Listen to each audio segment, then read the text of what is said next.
yang telah diberikan kepada saya. Perkenalkan, nama saya Hairum Nisain Badrun. Ini saya akan membahas dua materi. Yang pertama, pengertian bukti audit, dan yang kedua, hal-hal yang mempengaruhi kompetensi atau ketepatan bukti. Hal pertama yang akan saya bahas adalah pengertian bukti audit. Bukti audit adalah bukti yang dikumpulkan dan diuji oleh auditor untuk menentukan apakah laporan keuangan yang disajikan sesuai dengan standar pelaporan keuangan yang berlaku atau sesuai dengan SAK atau yang sering kita dengar sebagai Financial Reporting Framework. Bukti audit laporan keuangan terdiri dari dua sumber. Yang pertama, bukti pembukuan atau accounting record, seperti jurnal, buku pembantu, dan buku besar, atau file transaksi dan file induk atau master file. Yang kedua, bukti pendukung atau corroborating information, seperti bukti transaksi dan bukti-bukti pendukung pembukuan lainnya. Hal kedua yang akan saya bahas adalah kompetensi atau ketepatan bukti. Kompetensi bukti dipengaruhi oleh beberapa faktor. Yang pertama, relevansi bukti. Yang kedua, sumber bukti. Yang ketiga, kemuktahiran bukti. Yang keempat, objektivitas bukti. Dan yang kelima adalah sirkulasi bukti. Perkenalkan, saya Raineria Dilviaira, NIM 2012-0222. Di sini saya akan menjelaskan tentang faktor sirkulasi bukti dan juga kecukupan bukti. Yang pertama, faktor sirkulasi bukti. Faktor sirkulasi bukti ada 4, yaitu bukti dari luar yang dikirim langsung ke auditor. Yang kedua, bukti dari luar yang diarsip oleh klien. Yang ketiga, bukti intern yang dikirim ke pihak luar atau turnaround dokumen. Yang keempat, bukti intern yang tidak beredar di luar perusahaan. Yang kedua, kecukupan bukti. Kecukupan jumlah bukti dipengaruhi oleh beberapa faktor sebagai berikut. 1. Potensi salah saji. Potensi salah saji yaitu potensi yang dipengaruhi oleh resiko bawaan dan resiko pengendalian serta materialitas salah saji. Yang kedua, pertimbangan ekonomis. Pertimbangan ekonomis yaitu penambahan sampel dipandang tidak akan mempengaruhi kesimpulan auditor. Yang ketiga, variabilitas atau heterogenitas populasi bukti. Perkenalkan, saya atas nama Marlina Gau. Resiko bawaan adalah resiko salah saji yang disebabkan oleh karakteristik objek audit. Jadi bukan karena kelemahan sistem pengendalian. Misalnya kesalahan karena faktor kerumitan standar akuntansi, faktor volume transaksi, dan seterusnya. Resiko pengendalian adalah resiko salah saji yang disebabkan oleh kegagalan sistem pengendalian dalam mencegah dan mendeteksi salah saji dengan segera. Materialitas salah saji adalah ukuran tingkat kesalahan yang mempengaruhi kesimpulan tentang kewajaran saldo akun. Ukuran materialitas salah saji dipengaruhi oleh resiko bawaan dan resiko pengendalian. Prosedur audit. Prosedur audit adalah langkah-langkah yang dipengaruhi oleh auditor untuk mengumpulkan dan menguji bukti audit. Kategori prosedur audit terbagi menjadi 3. Yang pertama, prosedur pemahaman SPI atau sistem pengendalian internal. Yang kedua, prosedur pengujian SPI. Dan yang ketiga, prosedur pengujian substantif. Prosedur pemahaman SPI dan pengujian SPI ditujukan untuk mengukur kecukupan dan efektivitas SPI dalam mencegah potensi salah saji. Hasil pemahaman dan pengujian SPI digunakan untuk menentukan sifat, saat, dan luas pengujian substantif. Sifat audit berhubungan dengan kedalaman audit. Saat audit berhubungan dengan waktu pelaksanaan audit, dan luas audit berhubungan dengan jumlah bukti audit. Sekian dari saya, video selanjutnya akan dilanjutkan oleh teman saya. Assalamualaikum warahmatullahi wabarakatuh. Perkenalkan, nama saya Rahmawati Nur dari kelas AKC 1, NIM 2012-0221. Baik, di sini saya akan melanjutkan materi dari saudari Marlina Gau, yaitu saya akan membawakan materi yaitu adalah prosedur audit. Prosedur audit dapat diklasifikasikan secara detail menjadi sebagai berikut. yaitu yang pertama, prosedur analitis. Prosedur analitis adalah prosedur pengujian yang dilakukan dengan cara membandingkan suatu angka objek audit dengan angka pembanding, seperti angka periode sebelumnya, angka anggaran, dan angka rata-rata industri. Dan yang kedua adalah prosedur tracing. Prosedur tracing adalah prosedur pengujian dengan cara menelusuri dari bukti transaksi ke bukti pembukuan. Dan yang ketiga adalah prosedur vouching. Prosedur vouching adalah prosedur pengujian dengan cara menelusuri dari bukti pembukuan ke bukti transaksi. Dan yang keempat adalah prosedur inspeksi. Prosedur inspeksi adalah prosedur pengujian atau pemeriksaan langsung terhadap bukti audit, misalnya pemeriksaan fisik aset dan pemeriksaan fisik dokumen. Dan yang kelima adalah prosedur matematis. Prosedur matematis adalah prosedur pengujian kebenaran perhitungan matematis seperti penjumlahan, perkalian, dan pembagian. Dan yang keenam adalah prosedur penghitungan. Prosedur penghitungan adalah prosedur pengujian dengan cara melakukan penghitungan ulang objek audit seperti penghitungan fisik aset tetap dan penghitungan fisik persediaan. Dan yang ketujuh adalah prosedur konfirmasi. Prosedur konfirmasi adalah prosedur pengujian dengan cara mempertanyakan secara tertulis kepada pihak ketiga tentang kebenaran objek audit, misalnya konfirmasi piutang dan konfirmasi persediaan yang disimpan di gudang umum. Dan yang kedelapan adalah prosedur observasi. Prosedur observasi adalah prosedur pengujian dengan cara menyaksikan suatu proses pelaksanaan kegiatan untuk menghasilkan suatu bukti audit tertentu, misalnya proses perhitungan fisik persediaan. Dan yang kesembilan adalah prosedur pengerjaan ulang.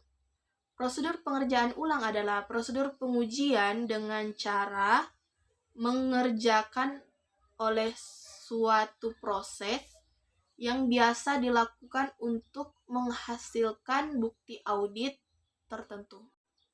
Dan yang ke-10 adalah prosedur wawancara. Prosedur wawancara adalah prosedur bukti audit yang dilakukan dengan melakukan wawancara dengan petugas atau pejabat yang terkait untuk bisa menjadi bukti audit.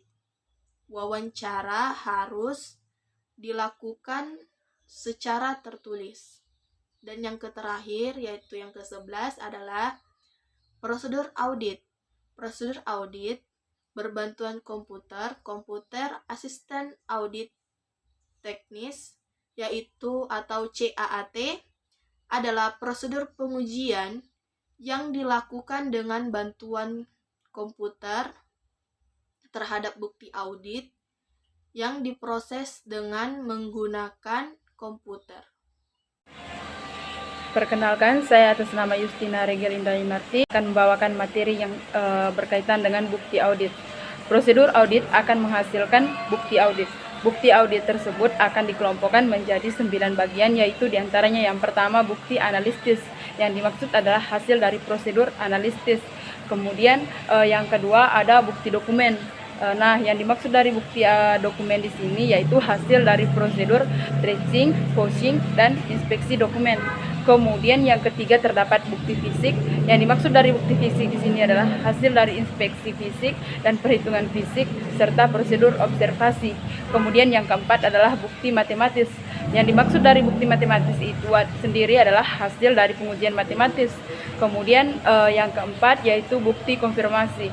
Hasil dari yang dimaksud dari bukti konfirmasi itu sendiri yaitu hasil dari pengujian konfirmasi. Kemudian yang keenam yaitu bukti observasi. Yang dimaksud dari bukti observasi di sini adalah hasil dari prosedur observasi atas suatu proses dan prosedur.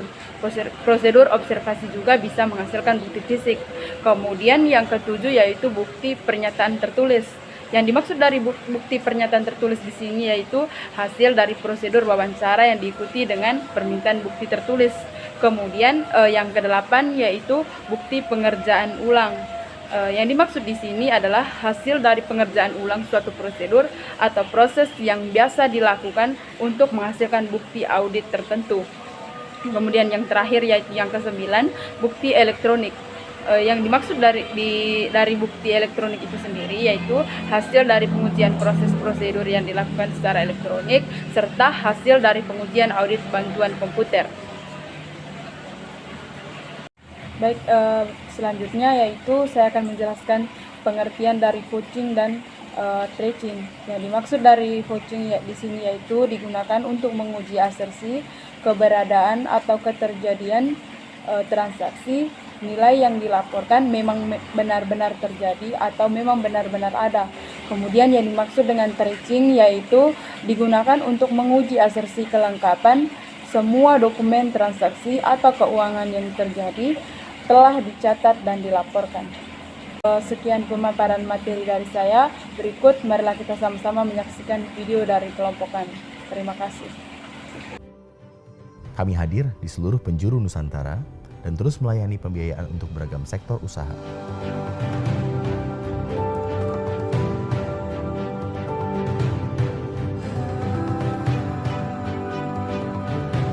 Bagi kami, siapa saja dan di mana saja, selalu ada jalan untuk bersama mewujudkan impian dari sekarang demi masa depan yang lebih baik.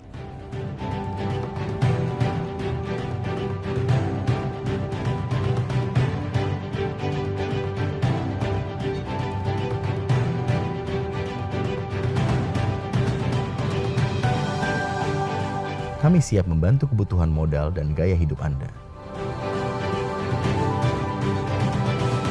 Pembiayaan kami terdiri dari kendaraan bermotor roda 4, roda 2, alat berat dan machinery,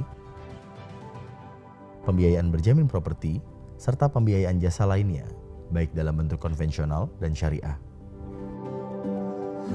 BFI Finance senantiasa melayani Anda dengan jaringan operasional di lebih dari 400 lokasi. Didukung oleh karyawan yang dinamis, kompeten, dan berintegritas tinggi, perusahaan terus meningkatkan kinerja melalui pengembangan terbaik untuk memberikan pelayanan optimal kepada pelanggan dan masyarakat.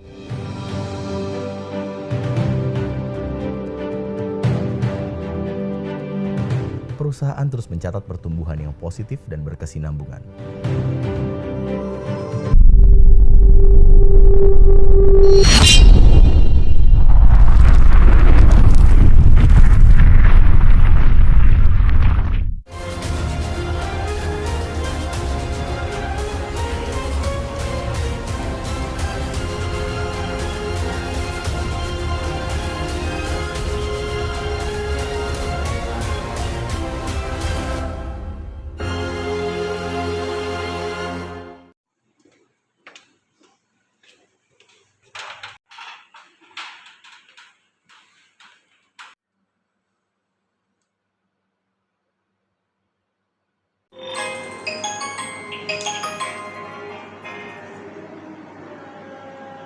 Ya, halo, Ibu.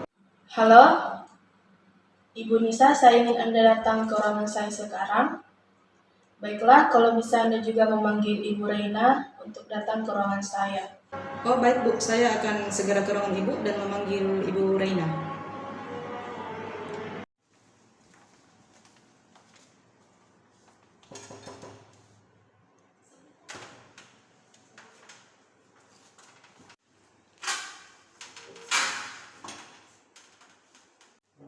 Selamat siang, Bu.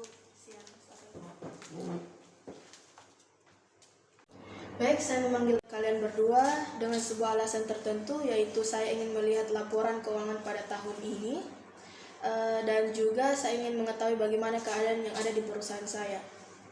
Saya akan menunjukkan laporan keuangan yang telah saya susun. Lihat, ini Bu.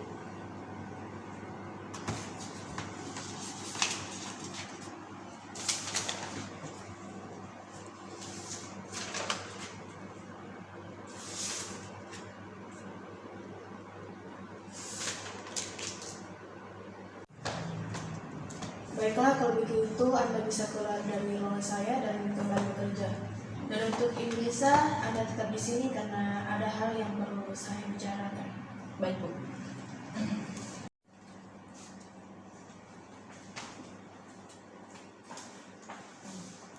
Nah, saya ingin Anda memanggil seorang auditor untuk datang ke perusahaan saya, karena dengan melihat laporan keuangan yang tadi Ibu Reina berikan kepada saya, sepertinya ada kejanggalan dalam laporan tersebut.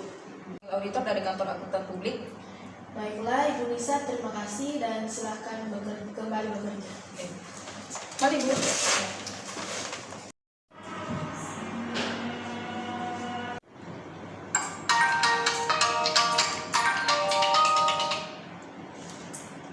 Iya, halo, selamat siang. Selamat siang. Iya, ada yang bisa kami bantu? Saya dari perusahaan PT Parekat T Finance Tbk ingin memanggil jasa auditor dari perusahaan Anda. Baik, kami akan segera ke perusahaan Anda sekarang. Kami tunggu kedatangan Anda.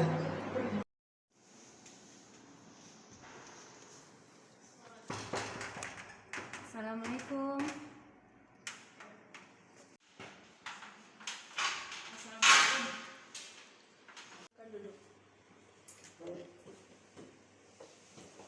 Baik Bu, apakah ada yang bisa kami bantu? Saya ingin kalian mengecek laporan keuangan perusahaan saya, karena adanya kesalahan pencatatan di laporan keuangan perusahaan kami.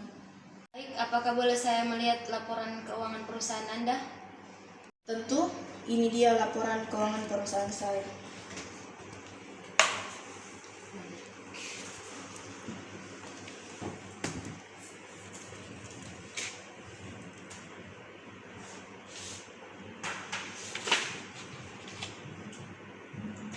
Baik, kami akan memeriksakan laporan keuangan Ibu. Berikan kami waktu untuk mengaudit laporan perusahaan ini. Baiklah, saya ucapkan terima kasih, senang bisa bekerja sama dengan kalian. Baik Bu, kami permisi.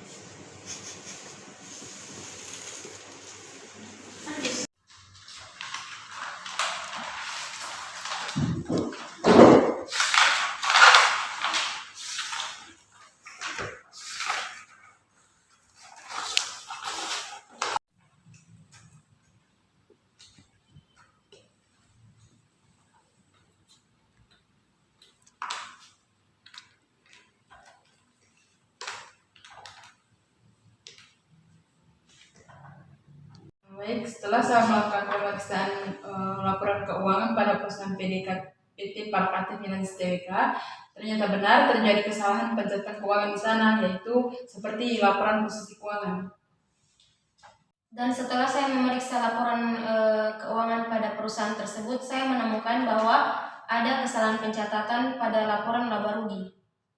Setelah melakukan pemeriksaan laporan keuangan pada perusahaan tersebut, alangkah baiknya kita menghubungi perusahaan yang bersangkutan untuk melakukan rapat penutup. Baik, saya akan segera menghubungi perusahaan yang bersangkutan. Ya, silakan.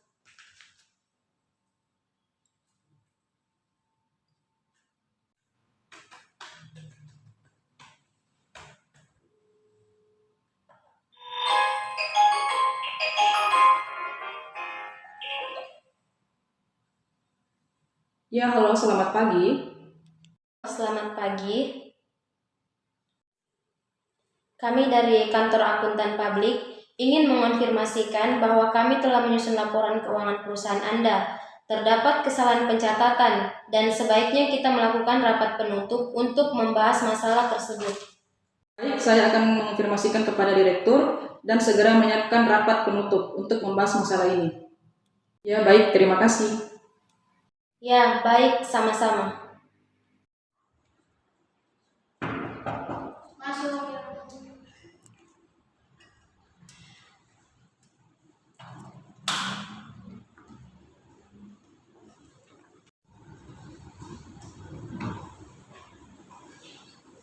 Selamat dulu.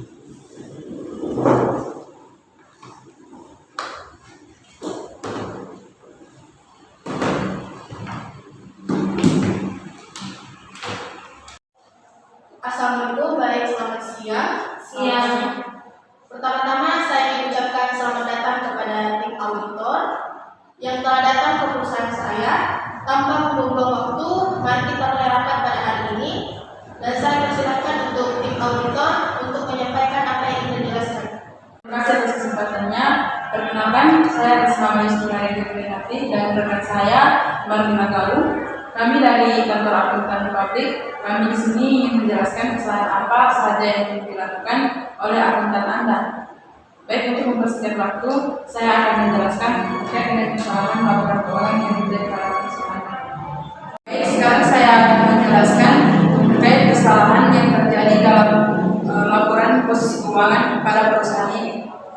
Yang pertama bisa kita perhatikan di monitor di atas, sudah terpampang jelas, yaitu terkait dengan laporan posisi keuangan pada perusahaan ini.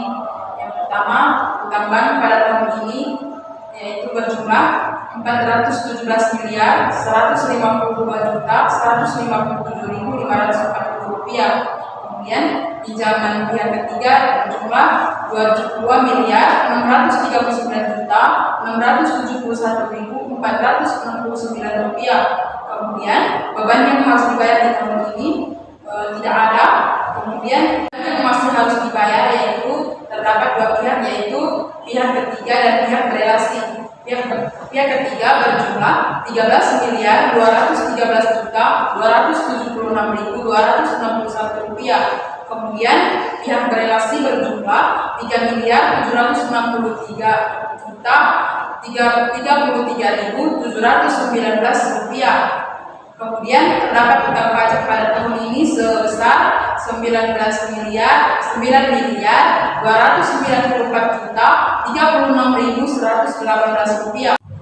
Kemudian efek hutang yang diterbitkan setelah dikurangi beban emisi, efek hutang yang belum diamortisasi sebesar 4 miliar 821 juta 165.492 rupiah pada tanggal 31 Desember 2018 dan Rp 4 miliar 62 juta 313.955 rupiah pada tanggal 31 Desember 2017 sebesar 595 miliar 178 juta 834.508 rupiah. Kemudian liabilitas timbalan kerja karyawan berjumlah 15 miliar 53 juta 536.600 rupiah. Kemudian total liabilitas di sini sebesar 1 triliun 56 miliar 294 juta 546.215 rupiah.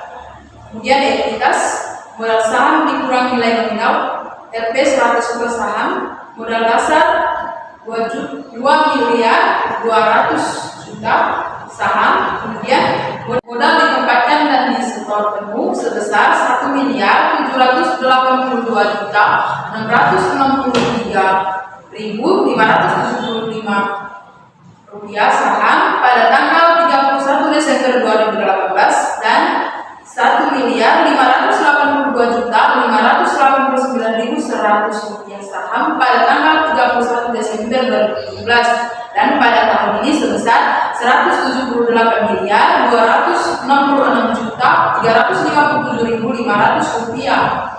Dan tambahan modal disetor kurang neto saldo laba sebesar 263 miliar 314 juta 390.908 rupiah. Penggunaannya pada tahun ini sebesar 250 juta. Belum ditentukan penggunaannya sebesar 288 miliar 739 juta 72.795 rupiah. Penghasilan komprehensif lainnya lain, cadangan revolusi aset tetap dikurangi dengan neto setelah pajak keuntungan atau kerugian. Nilai cadangan revolusi aset tetap dikurang neto setelah pajak pada tahun ini berjumlah 46.948.907.262 rupiah. Kemudian keuntungan atau kerugian nilai wajar aset keuangan tersedia untuk dijual sebesar 5.459.759.958 rupiah. Total entitasnya sebesar 771.425.968.507 rupiah. Total liabilitas dan ekuitasnya sebesar 1.827.514.722 rupiah. Sekian laporan saya untuk kesalahan di sini. Setelah melakukan pemeriksaan pada pencatatan keuangan pada laporan posisi keuangan perusahaan Anda, sudah jelas bahwa terjadi kesalahan pencatatan yang dilakukan oleh akuntan perusahaan Anda, yaitu yang dimana seharusnya hanya berjumlah Rp 417.152.157.540 rupiah, tapi malah dituliskan Rp 500 miliar, yang dimana seharusnya total liabilitasnya hanya Rp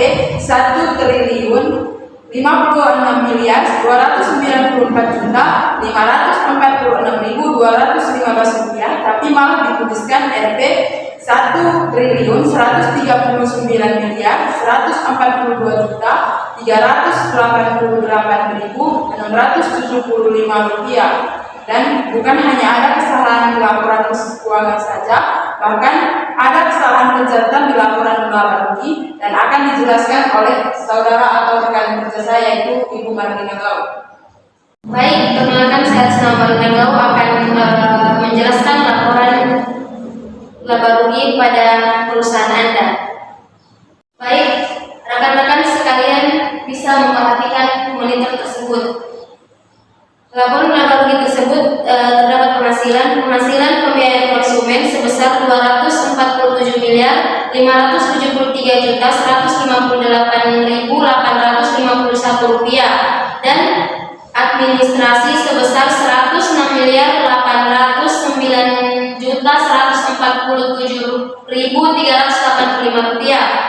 Sewa pembiayaan sebesar Rp34.119.331 Anjak piutang sebesar Rp18.424.211 Lain-lain sebesar Rp23.429.650 dan total penghasilan Rp434.279.428. Beban usaha terdapat beban keuangan sebesar Rp124.770.167 Gaji dan tunjangan sebesar Rp191.318.416.935. Umum dan administrasi sebesar Rp71.217.805. Kerugian penurunan nilai sebesar Kerugian penurunan nilai sebesar Rp41.609.642.245 dan beban pemasaran sebesar Rp16.267.267.119. Total beban usaha sebesar Rp346.213.551. Laba usaha sebesar Rp16.865.877. Keuntungan investasi pada entitas asosiasi sebesar Rp2.724.818.491. Bagian atas laba entitas asosiasi dikurang neto sebesar Rp503.209.717 Keuntungan pembelian dengan diskon tidak ada. Laba sebelum beban pajak penghasilan sebesar Rp87.844.894.085. Beban pajak penghasilan sebesar Rp19.225.045.841.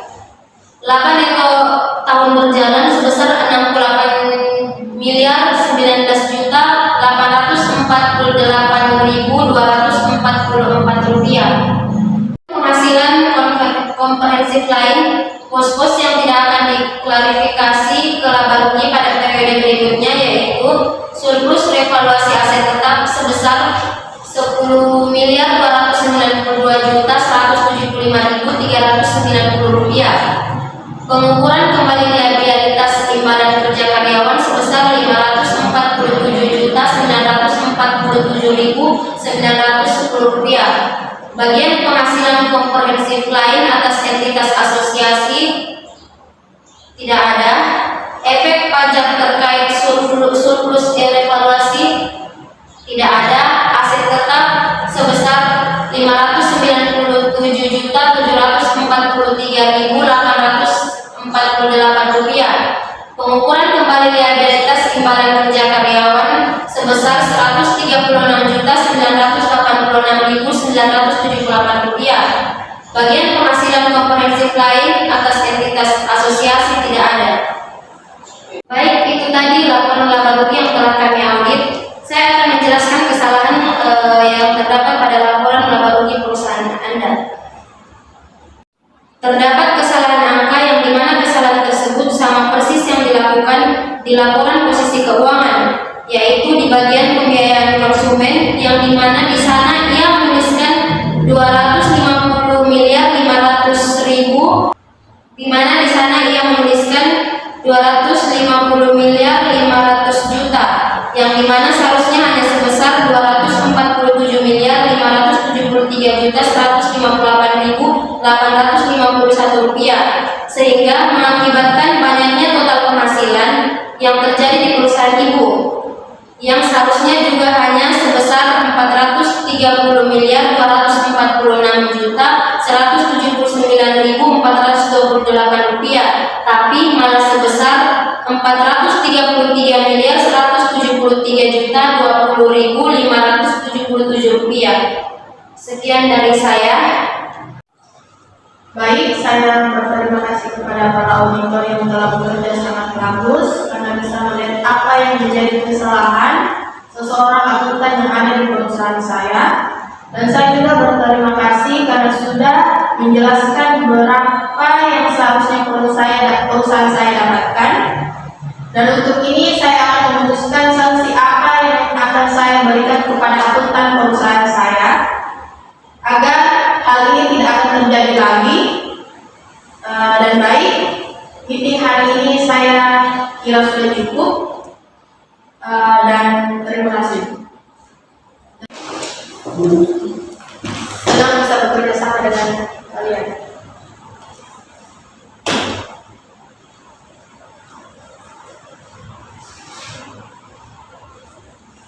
Baik, terima kasih. Saya senang bekerja sama dengan perusahaan.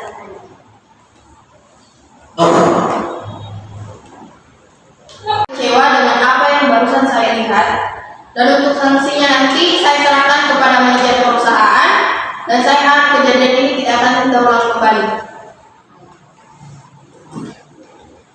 Seperti yang disaksikan tadi dan dijelaskan oleh tim auditor, saya mewakili Ibu Direktur sangat kecewa dengan hasilnya. Dan seperti yang dibicarakan oleh Ibu Direktur, saya diberikan wewenang untuk memberikan Anda sanksi, dan sanksi tersebut berupa sanksi teguran tertulis, dan di mana sanksi itu akan saya berikan sebentar. Saya harap kejadian ini tidak akan terjadi lagi, dan semoga ini juga menjadi pembelajaran untuk kita semua, terlebih untuk Anda seorang akuntan perusahaan. Saya minta maaf sebesar-besarnya atas kejadian yang telah terjadi. Saya berjanji tidak akan melakukan kesalahan lagi. Baik, saya rasa cukup untuk hari ini. Silakan kembali ke ruangan.